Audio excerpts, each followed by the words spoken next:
Hey guys, Bryce Altus here, Doctor of Audiology at Applied Hearing Solutions in Phoenix, Arizona. Today, I'm going to be showing you how to troubleshoot some of the most common issues you might encounter as a new hearing aid user with rechargeable hearing aids.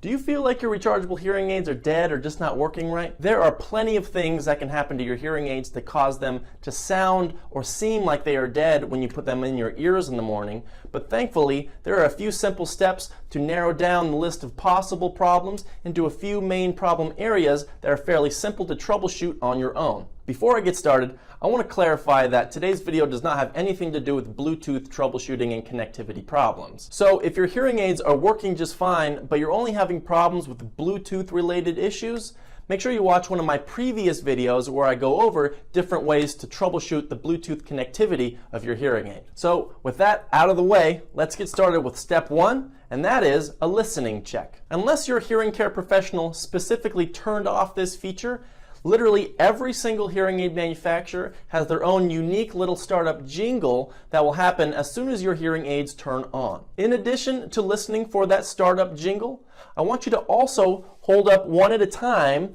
tap and scratch over the microphones or on the faceplate of the hearing aid, and see if you can hear that tapping or scratching being picked up by the microphones and being played in your ears, amplified through the hearing aid. If you don't hear that startup jingle or any of the tapping or scratching, then proceed to step 2 of this troubleshooting guide. But if you do hear that startup jingle when you pull the hearing aids out of the charger and hold them up to your ear, but you don't hear any of the tapping or scratching over the microphones, then proceed to step 3.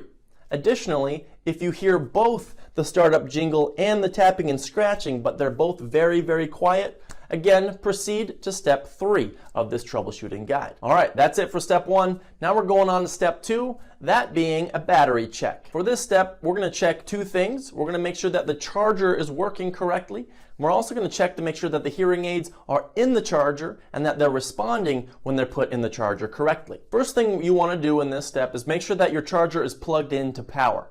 Whether it has a battery pack in the charger itself or not, still a good idea to make sure that it's plugged into the wall or a different power source. Most, if not all, rechargeable hearing aid chargers should have an indicator light somewhere on the charger that will turn on when the charger is getting power from a power source. If you're not seeing that indicator light when you've plugged in the cable to the charger and into a power source, that means either the charger is not working right, the power cable that you're using is not plugged in or not working right, or the power source that you've plugged into is not powering the charger correctly. If this is happening to you, try a different power outlet on the wall, or try a different power source, or see if you have a replacement cable that's being used to power the charger available to swap out and see if it will fix that problem. If neither of these solutions fix your problem, then it's time to call your hearing care professional and see what to do from there. But if you do plug in the charger and you see that indicator light,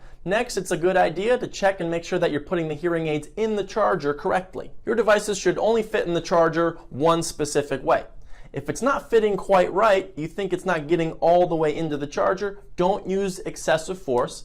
First, try putting it in a different direction or orientation to see if you can find it where it pops into the charger, and then you see an indicator light somewhere on the hearing aids themselves or on the charger start to blink, letting you know that the charger is working and the hearing aids are receiving power and charging their internal rechargeable batteries. Most rechargeable hearing aids will have an indicator light somewhere on the device itself that will indicate when the hearing aid is in the charger and charging. Every manufacturer is a little bit different as far as what colors and what type of blinking they use to indicate normal functioning, but there's a general rule of thumb. If you see a red light that's blinking quickly, that normally means something's wrong with the battery in the hearing aid. But if you see green blinks, yellow blinks, or a red blink that's not fast, generally that means that the hearing aid is charging, but it might just have really low battery. It's a good idea to consult your hearing care professional to figure out what the colors and blinking really means when the hearing aid's in the charger, or you can look at your owner's manual for the hearing aids and determine yourself if the hearing aid's charging right or if there's something wrong with the battery based on the indicator light color and blinking pattern. If you're not seeing any lights on the charger or on the hearing aid, start blinking when the hearing aid's in there, and you're positive that the hearing aid is in the charger correctly, then it's time to call your hearing care professional and see what else can be done to troubleshoot the battery on your rechargeable hearing aid. Now that completes step 2. Now, if you're seeing the indicator light showing that the hearing aid is charging and then it has a decent amount of power, then repeat step 1, where you pull it out of the charger and listen for those startup jingle, the startup melody, or the tapping and scratching on the microphones. If you're still not hearing the startup jingle or the tapping and scratching, then it's time to go on to step 3, which is the visual check. For step 3, we're going to look at one hearing aid at a time, take it out of the charger, and I'm going to have you visually inspect a couple of the hearing aid's key components. First, look at the piece that goes directly into your ears.